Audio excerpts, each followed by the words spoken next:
በስመ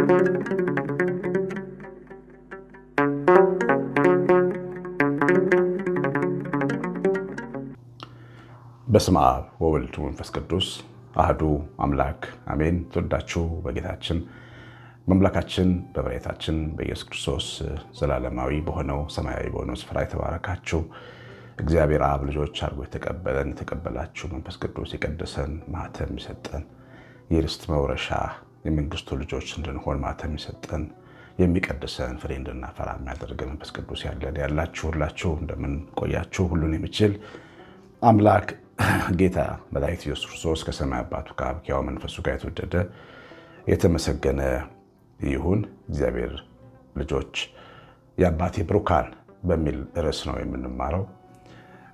ሰሞኑን አንድ ጉባኤ ላይ ተገኝቼ አንዱ ትልቅ ካህን አባት ህዝቡን ሰላምታ ሲሰጡ እናንተ የእግዚአብሔር አብ ብሩካን እንደምን አላችሁ ሲሉ በጣም ነው ልቤ የተነካው። በቃሉ መጽሐፍ ቅዱሳዊ ቃል ነው። ቃሉ የሚገኘው በማቴዎስ ወንጌል ምዕራፍ 25 ቁጥር 34 ላይ ነው። ጌታ ኢየሱስ ክርስቶስ የተባረከው ንጉሳችን አዳኛችን የተናገረው ቃል ነው። ንጉሱም በቀኙ ያሉትን እንዲላቸዋል፣ እናንተ የአባቴ ብሩካን ኑ፣ ዓለም ከተፈጠረበት ጊዜ ጀምሮ የተዘጋጀላችሁ መንግስት ውረሱ።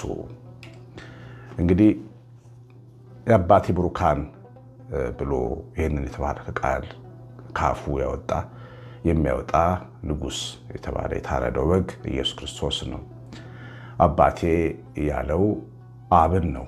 መንፈስ ቅዱስ የቀደሳቸው መንፈስ ቅዱስ በልባቸው የሰራ ፍቅርን የሰሩ በህይወታቸው ዘመን ብቻቸውን ያልኖሩ የሰውን ችግር አድርገው የሰውን ረሃብ አድርገው የሰውን ሐዘን አድርገው የኖሩ እግዚአብሔር ልጆች ስምና ሽልማት ነው ይህ ስም። እግዚአብሔር ልጆች የአባቴ ብሩካን መባል ዝም ብሎ ለማንም የሚሰጥ አይደለም። እግዚአብሔር የባረካችሁ አብ የባረካችሁ ማለት ነው። አብ ያገዛችሁ ማለት ነው። የአባቴ ብሩካን ማለት ያለ እግዚአብሔር እርዳታ ማንም ሰው መልካም ነገር ሊሰራ አይችልም። ነፃ ፈቃዱን በሰጠ ጊዜ እግዚአብሔር አብ ያንን ሰው ይደግፈዋል፣ መልካም እንዲሰራ ያደርገዋል። ዳዊት ከአንተ በቀር በጎነት የለኝም ይላል። አንተ አጠገቤ ካልቆምክ ፈቃዴ ብቻ በጎ አያደርገኝም፣ መሻቴ ብቻ በጎ አያደርገኝም። ታውቃላችሁ፣ በጣም ብዙ ሰዎች መልካም ማድረግ ይፈልጋሉ። የሚፈልጉትን ያክል ግን መልካም አያደርጉ። እግዚአብሔር አብ የደገፋቸው ናቸው መልካም የሚያደርጉት። እግዚአብሔር አብ የደገፋቸው የለኮሳቸው ሻማዎች ናቸው የሚበሩት። አሁን እነዚህ መቅረዞች ናቸው፣ መብራቶች ናቸው። እነዚህ ነፍሳት ናቸው። በእግዚአብሔር አብ መንግስት በጌታችን በኢየሱስ ክርስቶስ በንጉሠ ነገሥታችን መንግስት ስማቸው የአባቴ ብሩካን የተባሉ ሰዎች ዝም ብለው ይህ ስም የተሰጣቸው አይደሉም። መብራቱ ሲለኮስባቸው መንደድ የቻሉ ናቸው። ይኸውላችሁ በጠረጴዛ ላይ የሚቀመጠው ኩራዝ ሁሉ አይበራም። ኩራዙ እንዲበራ በውስጡ ዘይት ያስፈልገዋል። ስለዚህ ክብሪቱ ያንን ኩራዝ ሲለካ መንደድ የሚችለው በውስጡ ዘይት ያለ ነው። ግን ሁሉም ኩራዞች ናቸው፣ ሁሉም ክር አላቸው። ውስጣቸው ዘይት ከሌለ ግን ሊበሯቸው ሊጨሱ ነው የሚችሉት። የእግዚአብሔር ብሩካን የአብ ብሩካን ውስጣቸው ዘይት ደግሞ የሚነድባቸው ክር እምነትን ከምግባር ጋር ይዘው የተገኙ ናቸው። እምነት ብቻ የሚሉ ክርስቲያኖች አሉ። እምነት ብቻ ክርስቲያኖች፣ ክሩ አለ፣ ዘይቱ ግን የለም። እነሱን መልካም ቦታ ላይ አታገኟቸውም። ስራ ብቻ ብለው ደግሞ የሚያምኑ የዓለም ሃይማኖቶች አሉ። አለ ክርስቶስ መልካም ለመሆን የሚፈልጉ ያለ እምነት፣ እነሱም እንደዚሁ ናቸው። ክር ብቻ፣ ዘይት አልባ ክር። ግን እምነትን ከስራ ጋር ያዕቆብ እንዳለው እምነታቸውን የሚታይ ያደረጉ፣ እምነታቸውን የሚኖር ያደረጉ፣ እምነታቸውን ምግብ ያደረጉ፣ እምነታቸውን መጠጥ ያደረጉ፣ እምነታቸውን ደግነት ያደረጉ ሰዎች ናቸው አባቴ ብሩካን የተባሉት። እስቲ እናንብበው። ጌታ ለምንድን ነው አባቴ ብሩካን ያላቸው የሚለውን እንመልከት። ማቴዎስ ወንጌል ምዕራፍ 25 ቁጥር 34 ንጉሱም በቀኙ ያሉትን እንዲላቸዋል፣ እናንተ የአባቴ ብሩካን ኑ፣ ዓለም ከተፈጠረበት ጊዜ ጀምሮ የተዘጋጀላችሁን መንግስት ውረሱ።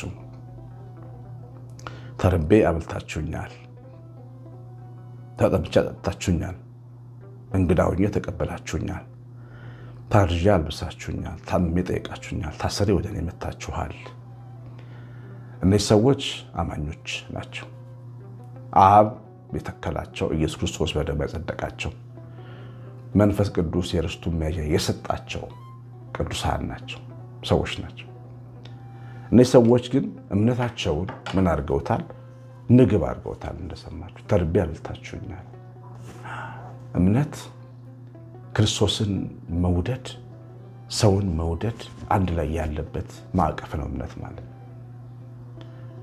አያችሁ፣ ሰው ተርቦ እኔ ጌጠኛ ልብስ ብለብስ፣ ጌጠኛ ወርቅ ባጠልቅ ምንድን ነው ፋይዳው? ምንም እኮ ፋይዳ የለውም። አንድ አገልጋይ ሲነግረኝ ምን አለኝ፣ በጣም ውድ የሆነ ቀለበት እዚህ ጣቴ ላይ እና በጣም ትልቅ ውድ ቀለበት ነው አለ። ብራስሌት እጄ ላይ ደግሞ አረኩና ለአገልግሎት ወጣሁ አለ። ከዛ አንዲት እናት መታ ዘምሬ ብልጭ ይላል አለ ሰብኬ ስወርድ። በኋላ እናትየዋ መታ ምን አለችኝ፣ ዛሬ ድሆች እንቁልልጭ ስትለን ዋልክ፣ የራባቸውን ሰዎች ስታቁለጨልጫቸው ዋልክ ብላኝ ሄደች አለ።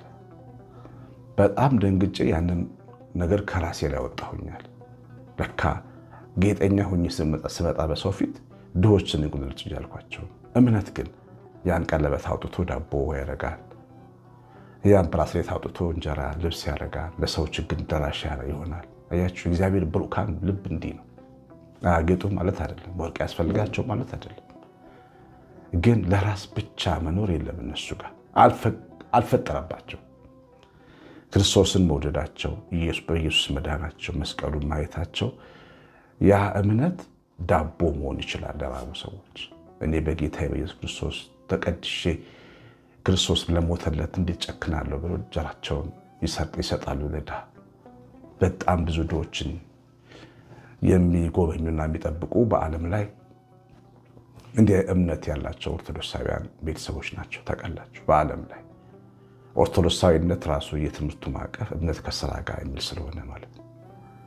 እና ጌታ ኢየሱስ ክርስቶስ ከሚያመሰግናቸው ሰዎች አንዱ እምነታቸውን ዳቦና እንጀራ አድርገው ለድሆች የመገቡ ናቸው። ሁለተኛዎቹ ደግሞ ታርዤ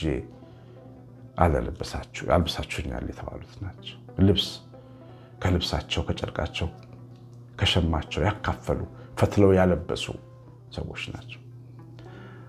እነዚህ ሰዎች ይወላችሁ ምግቡ ልብሱም ዝም ብሎ ስጋዊ ነገርን ብቻ ደግሞ አይደለም። ለምሳሌ ምግበ ነፍስ ወንጌል መስበክ እንጀራ ማብላት ነው። እናንተ አሁን ወንጌል ስትሰሙ በየቀኑ ነፍሳችሁ ስብ እንደጠገበች ነው የምትቆጥሩት አይደል? ትረካላችሁ፣ ትጠግባላችሁ። እንጀራ የማይታሰበው ጥጋብና በረከት ይሰማችኋል። ለምንድን ነው መሰላችሁ? ወንጌል መስበክ፣ የእግዚአብሔርን ቃል መመገብ ራሱ ምግብ መመገብ ይባላል። አንድ ሰባኪ ግን ወንጌል ሰበኩ ብሎ እንጀራ ማብላት ቢተው ግን ግብዝ ነው የሚሆነው። እንጀራ ማብላት አለበት ለድሃ ጌታ እንዳደረገ። ጌታ ወንጌልም ሰበከ፣ እንጀራ አበርክቶ አበላ። ሁለቱንም ማድረግ አለን። የታረዘ ማልበስም ልክ እንደዚሁ ነው። ሰው ራቁቱን ሆኖ ልብስ መቀየሪያ አጥቶ ትምህርት ቤት አንድ ሱሪ ብቻ ያለው ወጣት አለ ወይ አለች።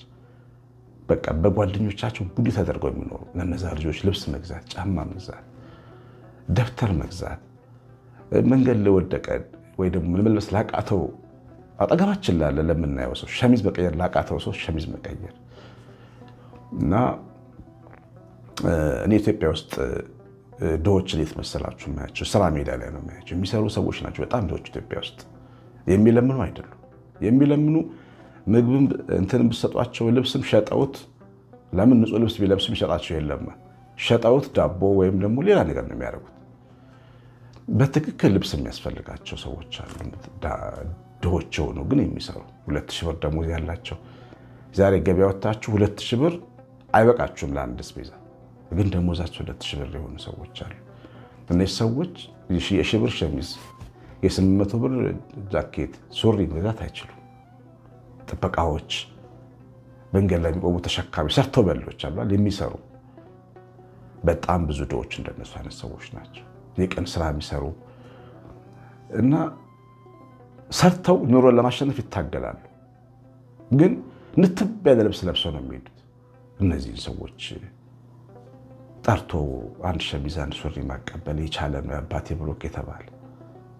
አያችሁ፣ ኢትዮጵያ የምትኖሩ ውጭ የምትኖሩ ስትመጡ ከሀገራችሁ ይዛችሁ ነው በደንብ የለበሳችሁትን ልብስ ስጡ፣ አድሉ። ከፍላችሁ ቢሆን ይዛችሁ ጭናችሁ ይዛችሁ ነው እና ለኢትዮጵያ ወጣቶች አድሉ።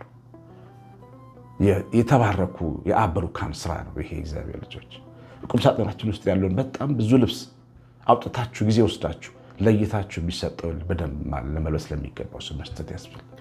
እንደዚህ ማድረግ የአብ ብሩካን ስራ ነው። ያያችሁ፣ ታስር ያልጠየቃችሁኝ እስር ቤት መሄድ ያለብን ግድ የምናውቀው ሰው ታሰረ ብቻ አይደለም። ዝም ብለን ቅዳሜና እሑድ ተነስተን እንዴት ናችሁ ማለት ብርቱካን ገዝቶ ሙዝ ገዝቶ የሆነ ነገር አድርጎ ይዞ ብሉ ጠጡ ውሃ ገዝቶ ማታውቁትን ሰው ጠይቆ መምጣት፣ ይሄ የአብ ብሩካን ስራ ነው። የታመሙ ሰዎች፣ ሰው ተስፋ የሚያደርጉ ሰውን የሚናፍቃቸው አልጋ ላይ የቆዩ ሰዎች አሉ። ግድግዳ ብቻ ሲያዩ የሚውሉ እነሱን መጠየቅ። ምክንያቱም የአዛኙ የክርስቶስ ልብ ያለው ከእነዚህ ሰዎች ጋር ነው። የክርስቶስን ልብ ትፈልጉት እንደሆነ አይኑን ትሹ እንደሆነ ወደ ታማሚዎች መሄድ ያስፈልጋል። እንደውም ልንገራችሁ የታመመ ሰው ቤት እየሄዳችሁ በከባድ ጉዳዮች ጸሎት ጸልዩ። እዛ ሆናችሁ እኔ ችግር አለብኝ ጌታዬ፣ አንተ ታመህ ተኝተህ ነው የማገኘህ ብላችሁ ኢየሱስ ክርስቶስ ጋር እንደምንሄድ አድርገን አምነን መውጣት አለብን። እዛ የታመሙን ጠይቃችሁ የጸለያችሁን ተመለሳችሁ ነው ጸሎታችሁን ሲመልስ ታዩታላችሁ። እና የአብ ብሩክ የአባቴ ብሩካን ሆነን በምድር ላይ መታየት የምንችልባቸው እነዚህ ትልቅ የወንጌል ፍሬዎች ናቸው። እግዚአብሔር ልጆች እኛ ብዙዎቻችን እንደዚያ ነን። ኦርቶዶክሳዊ ቤተሰቦች እንደዚህ ነን። ሌሎችን ቤተ እምነት ሰዎች የምታዳምጡ አላችሁ። አንዳንድ መጽሐፍ እናስተምራለን የሚሉ የምዕራባውያን አስተማሪዎች ይሄንን ቃል አዛብተው እየሰበኩ እኛን አይመለከተንም፣ ከንጥቀት በኋላ የሚመጡ ክርስቲያኖችን ነው የሚመለከተው በማለት የህዝቡን አስራት ለመብላት ወደ ራሳቸው ለመውሰድ ህዝቡን እንዳይሰጥ ለድሃ ይከለክላሉ፣ ያስተምራሉ። ህዝቡ ለድሃ ከሰጠ ለእነሱ ስለማይሰጥ አይዶን ነው። እናንተ ጋር ምን ትምህርት እንደምትማሩ የሌላ ቤተ እምነት ሰዎች ይህን ትምህርት የምታዳምጡ፣ የጌታ ወንጌል ግን አይሸቀጥም፣ አይለወጥም፣ እውነት ነው። የአብ ብሩክ ተብሎ ለመመስገን አንድ ሰው በህይወት እያለ አጠገቡ ካለው ድሃ ጋር ተካፍሎ መብላት፣ ሰው ጋር ሄዶ መምጣት አለ። ያመነ ክርስቲያን መገለጫ ነው። መብራቱ ያ ነው። መብራታችሁ በሰው ሁሉ ፊት ይብራ ተብሎ ተጽፏል። የሚበራ መብራት ይዘን ነው እኛ የእግዚአብሔር ቅዱስ ተብለን ልንመሰገን የሚገባው። ዘይት ያለው ኩራዝ ማለት ስራ ያለው እምነት ማለት ነው። ዝም ብሎ ክሩ ብቻ ቢቀመጥ ጭስ እንጂ መብራት ሊሆን አይችልም። ይህም በደንብ ማወቅ ያስፈልጋል። እግዚአብሔር ስላስተማረ የተመሰገነ የተወደደ ይሁን። የጌታችን ቃል ቤታችሁን፣ ኑራችሁን፣ ህይወታችሁን ይቀድስ። መንፈስ ቅዱስ ቤታችሁ ይስራ። የእግዚአብሔር ቸርነት የእናታችን ቤታችን ረድኤት በረከት የበላ ጥበቃ አብሮን ይሁን። ኮሜንትና ላይ ካጋችሁ ስለምትወጡ ዘራችሁ ይባረክ። ቀሲስ አሸናፊ ነኝ። ሰላም